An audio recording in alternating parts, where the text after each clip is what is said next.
नमस्कार साथियों, मैं एडवोकेट खुशबू ठाकुर आज के इस वीडियो में बताने वाली हूं कि क्या प्रधानमंत्री के अपमान पर आईपीसी की कोई विशेष धारा लगती है।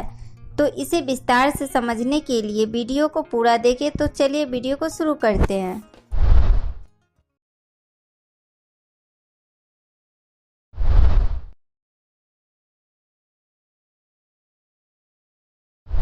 चुनाव आने के साथ ही सोशल मीडिया पर मीम वायरल होने का सिलसिला भी शुरू हो जाता। एक से बढ़कर एक कार्टून, तस्वीर, नरेंद्र मोदी जोक सभी शेयर होने लगते। लेकिन क्या कभी आपने सोचा है कि एक फेसबुक पोस्ट या फिर व्हाट्सएप पर भेजा गया एक मैसेज किस तरह से जेल की हवा खिला सकता है? क्या कहता है कानून? न्यायपालिका के सामने भारत के सभी नागरिक बराबर हैं और उन्हें समान अधिकार है। पर अगर कोई किसी की बात से ऑफेंड हो जाए तो वो ऑफेंड करने वाले पर मानहानि यानी डिफेमेशन का केस कर सकता है। यही अगर पीएम की बात हो रही है तो पीएम खुद यकीनन किसी के खिलाफ केस नहीं करेंगे, लेकिन राष्ट्रीय सेवक होने के कारण उनके पक्ष से जिले की न्याय प्रणाली में से कोई भी उस व्यक्ति के खिलाफ एक्शन ले सकता है। खास तौर पर ये व्यंग्यात्मक कार्टून धार्मिक भावनाओं को ठेस पहुंचाने वाली पोस्ट, हिंसक पोस्ट आदि के लिए होता है। साथ ही अगर पुलिस को किसी तरह से ये लगा कि किसी भी सोशल मीडिया पोस्ट या किसी अन्य गतिविधि के कारण कोई हिंसा भड़क सकती है तो भी संबंधित इंसान को गिरफ्तार किया जा सकता है। यहाँ अगर पीएम की बात हो तो मामला काफ़ी गंभीर हो सकता है।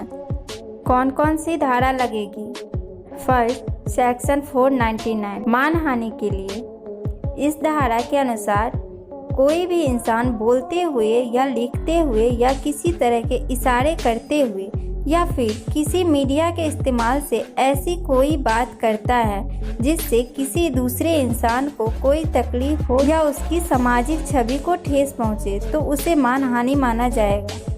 इसमें कुछ अपवाद भी माने गए हैं, जिसमें अगर लिखी या कही गई बात सही है और उससे समाज की कोई भलाई हो रही है तो उसे डिफेमेशन नहीं माना जाएगा, लेकिन उसके अलावा और कुछ नहीं।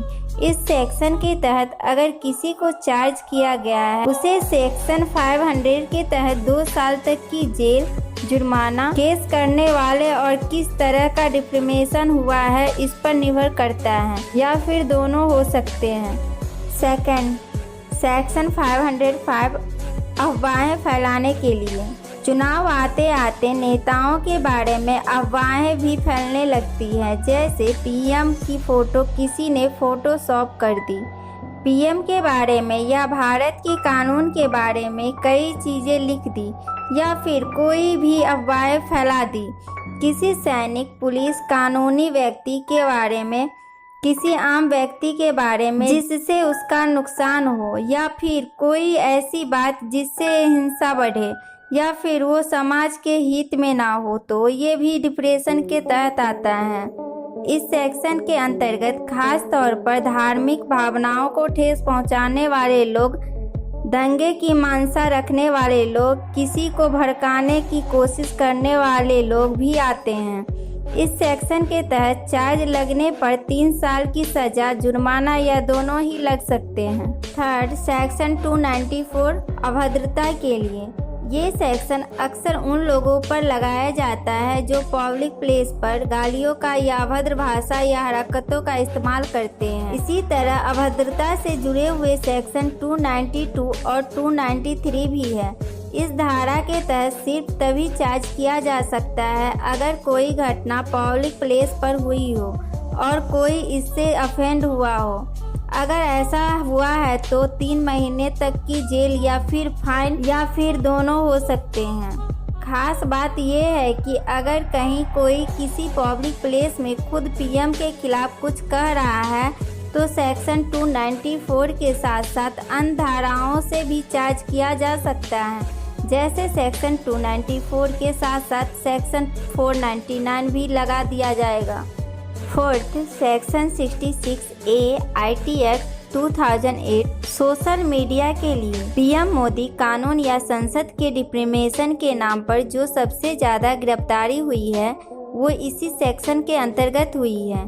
कारण ये सेक्शन मीडिया के लिए बनाया गया एक्ट है, जिसके कारण लिखी गई बात बहुत से लोगों तक पहुंच जाती है।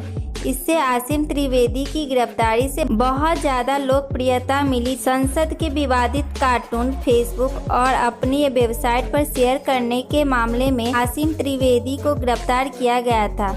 मेरठ के एक जर्नलिस्ट को व्हाट्सएप पर पीएम मोदी का अपमानजनक वीडियो शेयर करने के लिए गिरफ्तार किया गया था। इन सभी धाराओं में से किसी के तहत भी चार्ज लगाया जा सकता है उन लोगों पर जो पीएम के खिलाफ बोलेंगे। दरअसल ये आम धाराएं हैं जिनके तहत सिर्फ पीएम ही नहीं लेकिन हिंदुस्तान के बाकी सभी लोगों के लिए भी ऐसे ही कानून हैं, क्योंकि पीएम खुद किसी के शिकायत नहीं करेंगे लेकिन उनके लिए पुलिस या कोई और ये काम कर सकता है। उदाहरण के तौर पर अगर मुझे किसी के द्वारा पीएम मोदी के खिलाफ कही गई बात बुरी लगती है तो मैं आसानी से उस पर केस कर सकती हूँ। ये सभी नियम और कानून उन लोगों को जान लेने जरूरी है जिन्हें लगता है कि सोशल मीडिया पर अपनी भड़ास निकाल लेने से कुछ नहीं होगा।